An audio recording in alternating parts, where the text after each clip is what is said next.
conmutación, en un proceso de herencia, ¿no? Conmutación. ¿Cómo? O sea, con un proceso de herencia, conmutación, que ciertos genes se transforman para convertirse, para transformar la estructura precisamente del ser nuevo que va a surgir, digamos, ¿no? Entonces, quiere decir que en realidad no existen mutaciones entre las especies. Vamos con el mayor gusto a dar respuesta a esa pregunta. Estos tontos científicos de la antropología materialista creen que mediante los cambios ambientales y de clima se transforma en alguna forma, aunque sea en mínima parte, los órganos de la generación con posible mutación de genes. Y darían a esas afirmaciones anticientíficas la calidad de exactitud y el poder de producir nuevas especies. Absurdo porque nunca hemos visto nosotros a través de los siglos que los caballos se conviertan en otra cosa, que las águilas dejen de ser águilas, que los peces del inmenso mar se conviertan en gente. Ni siquiera los tiburones a los que se les otorga también nuestra paternidad. Pobres tiburones que ya siguen en el mar tranquilos mientras nosotros discutimos sobre ellos por aquí, en estas tierras. Podrían jamás cambiarse en cosa alguna que no fueran tiburones. ¿Aseverar lo contrario? Pues creer en lo que no se ve. ¿No son ellos acaso los que están diciendo que no creen sino en lo que ven? Entonces, ¿por qué se contradicen? Que haya dos tipos de creación o dos clases de teorías para afirmar el origen del hombre. La una por vía, dijéramos, instantánea, como aquel muñequito del Génesis bíblico, en el cual Jehová sopla terriblemente, o que sea a través de la mecánica evolutiva. Pues es cuestión, dijéramos, de preocupaciones para los señores de la falsa ciencia. Porque en el fondo realmente la raza humana tiene su prototipo original. Y antes de que los famosos mamíferos aparecieran sobre la faz de la Tierra, el hombre ya existía. Y esto lo iremos demostrando a través de nuestras sucesivas conferencias. Porque quiero que ustedes sepan que en estos estudios nos vamos a enfrascar durante varios años. Porque no se puede tener una preparación seria si no se conoce en realidad de verdad los principios científicos del gnosticismo universal. Es necesario estudiar la antropología en forma científica antes de que estudiemos las culturas.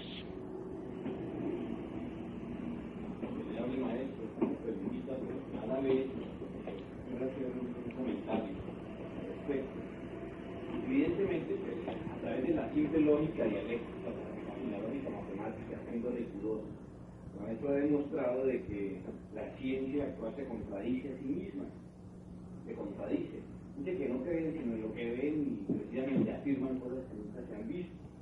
Nosotros podemos citar en este momento algo de la historia de la antropología materialista, cómo aparece más o menos en el siglo XVIII a través del pensamiento filosófico de los filósofos para dar una especie de ciencia que se va a llamar antropología a través de unos señores que empiezan a recoger objetos antiguos y por ahí empieza. Pero nosotros a través de la psicología, de la ciencia, podemos, digamos, hacerle una disección al hombre del siglo XVIII, en qué medio ambiente se encontraba, qué nivel del ser desarrollaba por lo general la cultura del siglo XVIII en Europa, y podremos darnos cuenta que está en un estado incipiente la misma ciencia materialista, y que a partir de esos postulados y de esas hipótesis han querido darle, como ya lo han dado, pues, realizar las universidades, cuál fue el origen del hombre.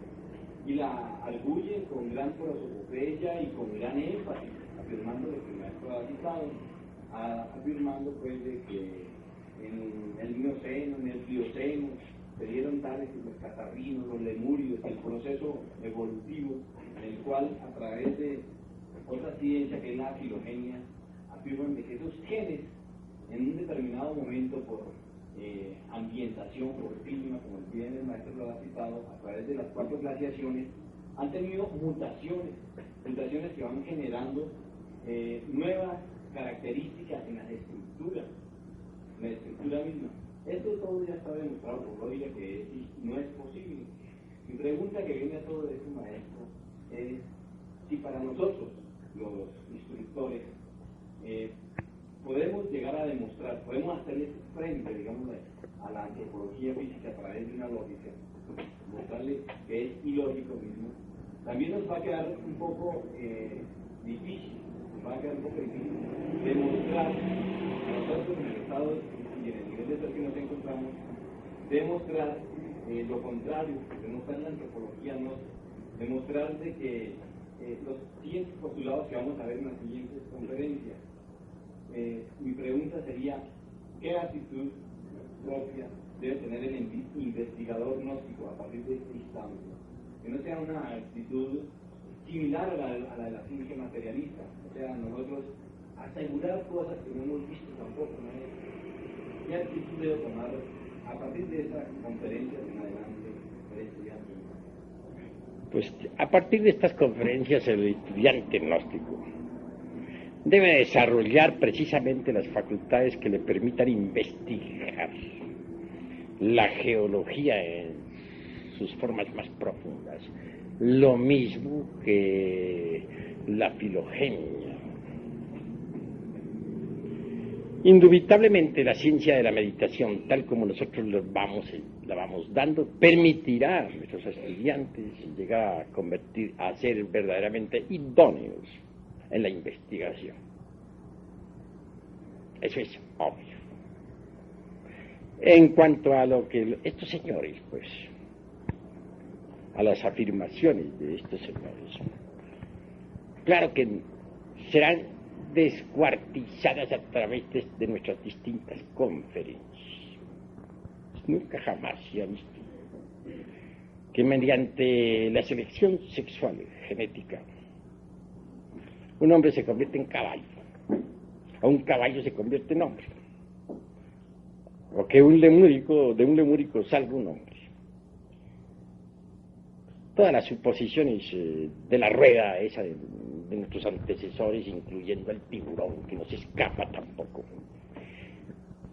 no son más que empíricas, no tienen aseveración. Vendrá en nuestro auxilio para demostración a ese mundo de los profanos materialistas. Los aparatos científicos mediante los cuales se podrá ver en la pantalla, como ya lo dije, la historia de la Tierra y de sus razas. Ya hay ensayos. Recordemos al cura Peregrini en Italia, que está descomponiendo en estos momentos los sonidos para transformarlos en imágenes. También hay algunos ensayos en los Estados Unidos. No demora el día en que los registros akáshicos de la naturaleza caigan en poder de la ciencia. Y entonces todo el mundo podrá ver la realidad en las pantallas. Como ya dije, el anticristo de la ciencia quedará ante el veredicto solemne de la conciencia pública, desnudo, en su crudo realismo, tal cual es. Mientras tanto, debemos nosotros despertar ese sentido maravilloso de la intuición prajna paramita a través de la meditación para investigar por sí mismos. Tenemos los aparatos de investigación adentro, aunque los materialistas no lo acepten. Desarrollemos, usemos esos aparatos inteligentemente. obviamente que se hace necesario combatir a la ciencia materialista, científicamente, y lo vamos a hacer, para que nuestros hermanos, todos, incluyendo los instructores, los misioneros, queden debidamente preparados. Maestro, usted nos ha hablado del fenómeno físico-químico, del fenómeno biológico, pero existe también el fenómeno psíquico, el fenómeno conscientivo y el fenómeno ontológico, maestro. ¿Cuál es el origen del hombre en las escalas psíquico, conscientivo y ontológico?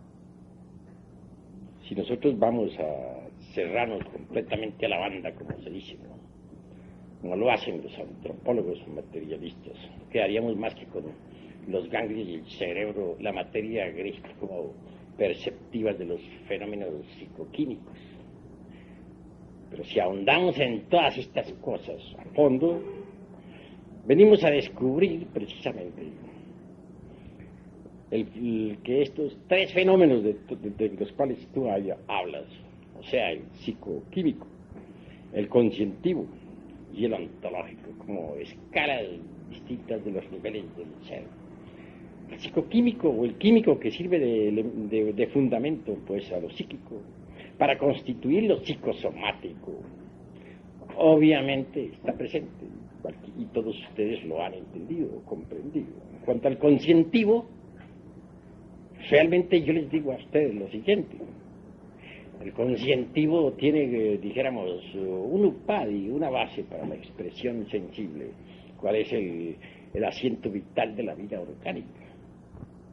Pero si nosotros no desembotellamos la conciencia, no sería posible entonces llegar a la experiencia de lo real, de la verdad.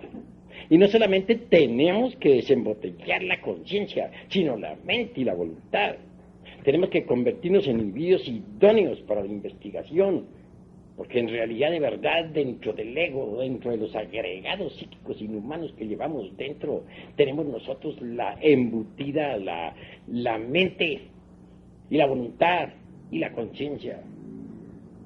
La mente es importante para el estudio, para el análisis, pero la gente no tiene mente íntegra, unitotal, individual.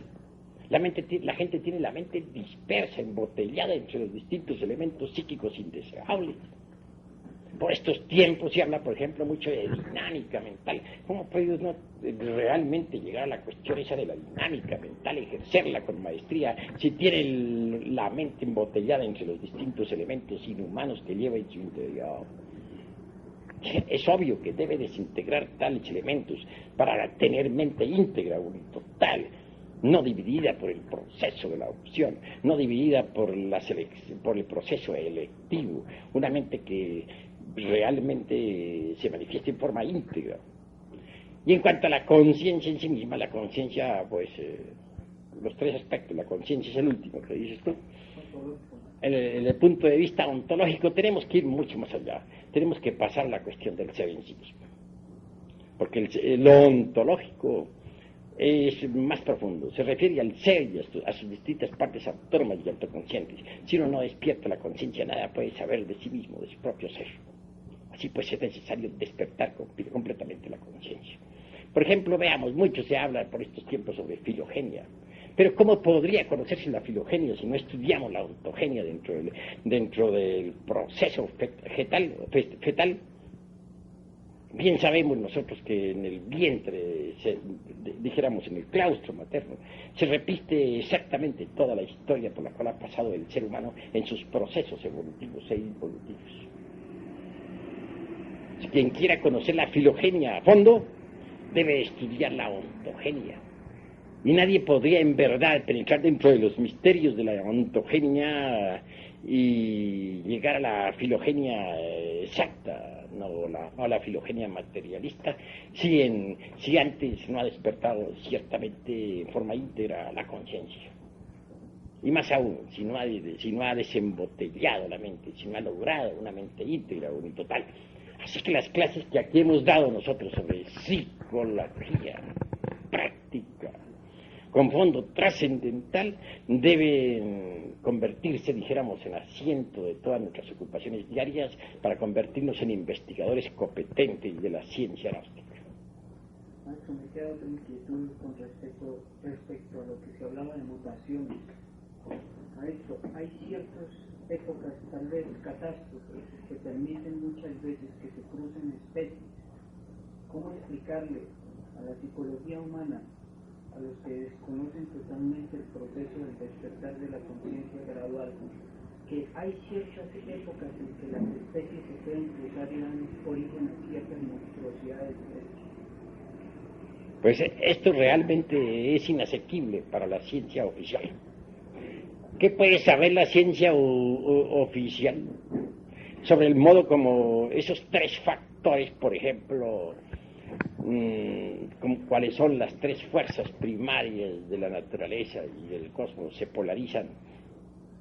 Incuestionablemente que eso nadie lo puede negar, que las tres fuerzas se polarizan, a veces en una forma, a veces en otra, a veces se permite que hayan ciertos cruzamientos, y en otras épocas esos cruzamientos resultan algo más que imposible, debido precisamente a las mismísimas polarizaciones.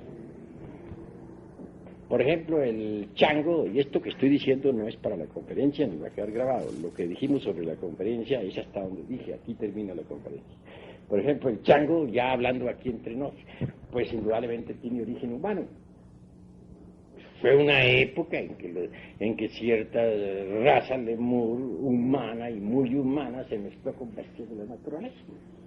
También al final de la Atlántida se dieron esas mezclas. Pero eso fue en esa época, en que el Oquidano activo, omnipresente, omnipenetrante, se desdobló en los tres factores, y estos se polarizaron en cierta forma y de cierta manera que permitió que seres humanos se mezclaran con especies animales. Y de allí surgieron changos. Tanto en Lemuria hubo changos durante el Mioceno, como también los hubo en la Atlántida. De eso trataremos más adelante y en forma seria en estudios científicos. Claro que lo que en este momento estamos platicando es aquí entre nosotros, no está incluido dentro de la conferencia. A ver. Acerca de lo que yo he entendido de la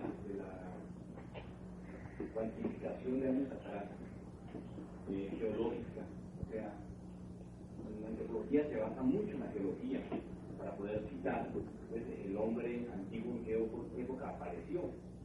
Estos estanteos de la geología también sabemos muy bien que es un riguroso estudio de observación sobre formaciones geológicas. A estas formaciones geológicas se han llamado, como bien sabemos todos, la era primaria, la secundaria, la terciaria y la cuaternaria en la cual estamos. La era terciaria y secundaria, donde aparecen estos periodos del Mioceno, Plioceno, Oligoceno, se les da un dato aproximado a través de las pruebas de la conjugación, a través del polen o a través de también de algunas técnicas geológicas. Le dicen, tal formación geológica tiene tantos años, y si el esqueleto está allí aparecido y dice, hace tantos años apareció este hombre, según en la profundidad en que se encuentra. Esas formaciones en sí mismas sí corresponden a los años que pone la ciencia oficial. Bueno, la pregunta que tú me estás haciendo no está dentro de la conferencia de hoy. No, porque tenemos que ceñirnos estrictamente a lo que hemos enseñado hoy. Nada más, pero te la contesto con mucho gusto. Obviamente que esas clasificaciones son absurdas en un 100%. Que en realidad, de verdad, las eras que tú has citado tienen cada una sus correspondientes escenarios. Hoy me limito solamente a decir que el Mioceno tuvo por escenario la Lemuria. Así pues, al citar nosotros eras, nos apartaremos totalmente durante estas conferencias, durante este ciclo de investigaciones y de estudio, de las concepciones cronológicas materialistas.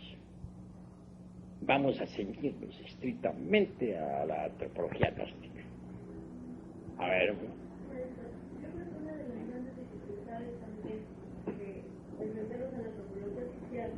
Es que definitivamente la antropología oficial no acepta ni la Lemuria ni la Atlántida, ni siquiera habla de él. Entonces, y bueno, por lo que yo he llegado a comprender con una combinación de los dos estudios, es de que la antropología oficial trata de entender el origen del hombre, de la raza aria, nada más centrándose aquí, sin pensar en que hay lemúricos en Italia, Atlantes tampoco. Entonces creo que ahí hay una gran confusión también. No ignoramos eso. Pero ¿qué importa eso a la ciencia y que a nosotros? Ya he dicho, el que ríe de lo que desconoce está en el camino de ser idiota.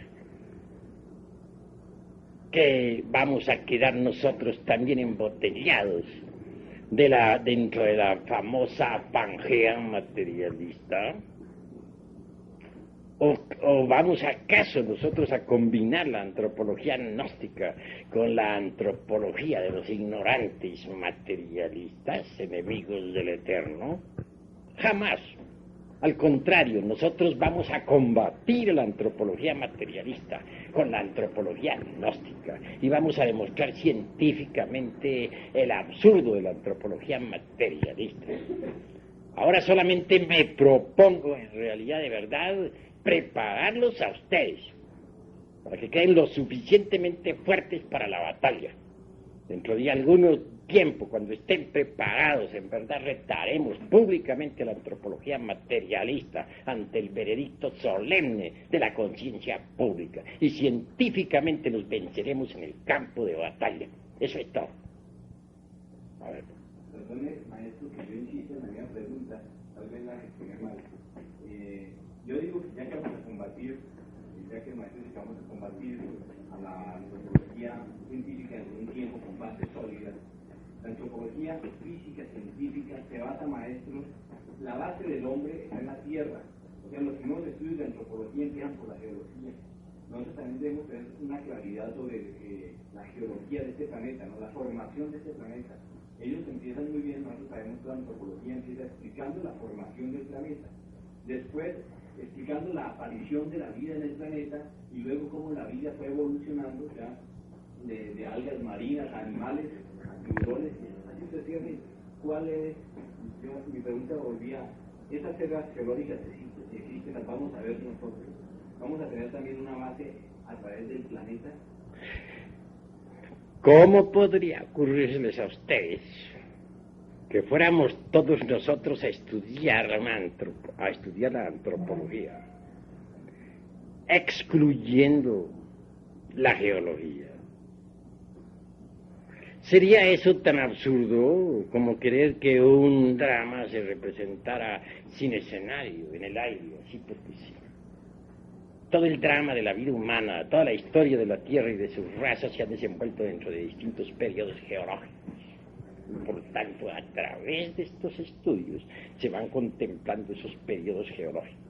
Mas no vamos a desenvolver nuestra didáctica de acuerdo con el programa de la antropología materialista, porque no somos copiones. Sencillamente vamos a ir desarrollando todas estas cuestiones antropológicas y geológicas de acuerdo con nuestra propia dialéctica. Hoy solamente he querido poner como principio Lemuria y Atlántida.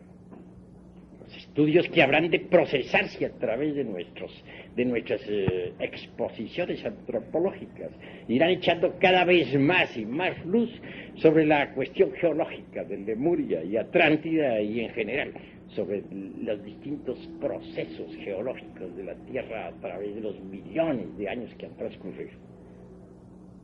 Porque no, en modo alguno vamos a enseñar antropología excluyendo la geología y las distintas eras históricas. Eso sería absurdo.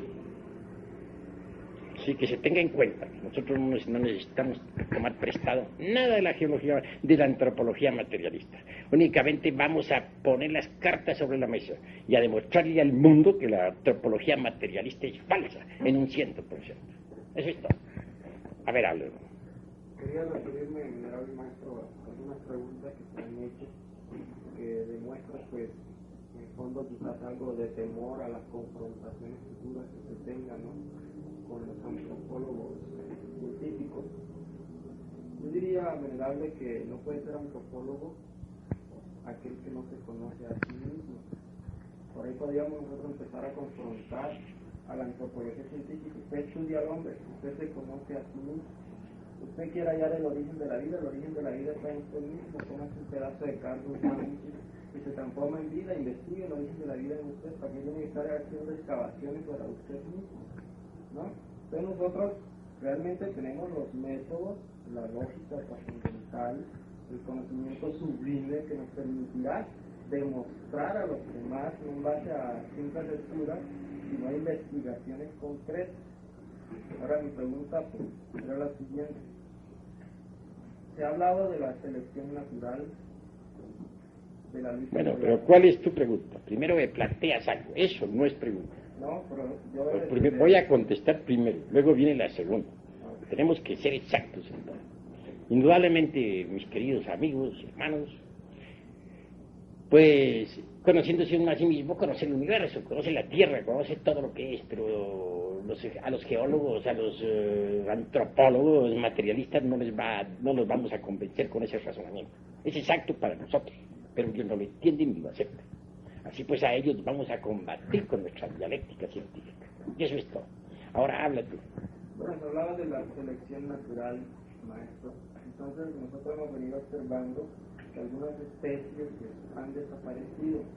Entonces nuestra pregunta es, ¿las especies realmente desaparecen o se reabsorben en sus arquetipos primigenios para luego reaparecer en otra futura ocasión de acuerdo a los ciclos vitales del planeta? Ya hablé sobre eso en un mensaje de Navidad anterior que ustedes conocieron. Hablé sobre los gérmenes de la vida. Entonces dije que esos gérmenes estaban contenidos aquí mismo en la naturaleza y que tienen sus tiempos de evolución y de involución. Una especie, por ejemplo, sale desde su estado germinal cuando es su tiempo, su hora, en el medio ambiente que le pertenece, etc.